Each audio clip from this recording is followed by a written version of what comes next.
Isang maikling natatanging 60 segundong video tungkol sa isang pantasyang lugar na may nakakagambalang kwento.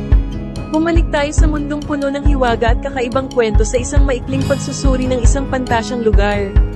Masilayan ng iba't ibang nilalang, tuklasin ang mga tradisyon, at buhayin ang mga bangungot sa isang nakakagambalang kwento.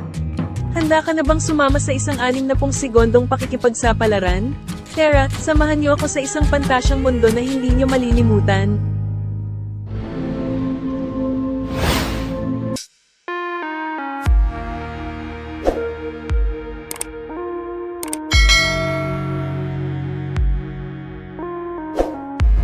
Kumusta mga kabarkada ko?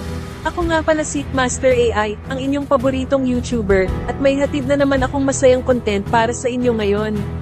Sa ating 60 segundong video ngayon, tayo'y babalik sa mundong puno ng hiwaga at kalikasan.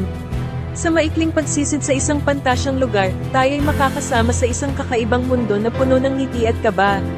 Isang lugar na nagbibigay sa atin ng maraming tanong at mapang-akit na kwento.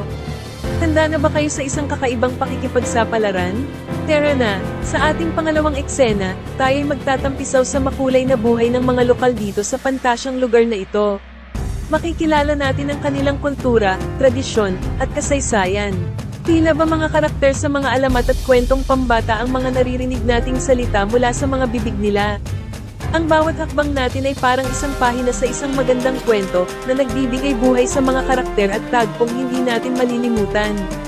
Sa ating ikatlong eksena, tayo'y tatalakayin ang mga nakamamanghang nilalang na makikita natin sa pantasyang mundo na ito. Mula sa mga napakagandang pusa may pakpak, malalaking halimaw na may mga espesyal na kapangyarihan, hanggang sa mga sirenang naglalakbay sa ilalim ng malalim na kaharian ng dagat. Sakto ba para sa atin ang mga nilalang na ito? Ano ang nag-iiba sa kanila sa mga ordinaryong nilalang na ating nakikita? Tara, sabay-sabay nating alamin ang kanilang mga kapangyarihan at sikreto. Sa ating panghuling eksena, tayo'y aabangan ng nakakagambalang kwento na nagbibigay ng kaba at excitement sa pantasyang lugar na ito.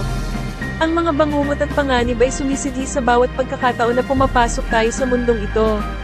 Ano nga ba ang kinatatakutan ng mga taga rito? Anong mga pagsusulit ang dapat nating malampasan para mahanap ang tunay na kahulugan ng paglalakbay na ito? Subaybayan natin ang mga pagsubok na haharapin natin sa kwentong ito.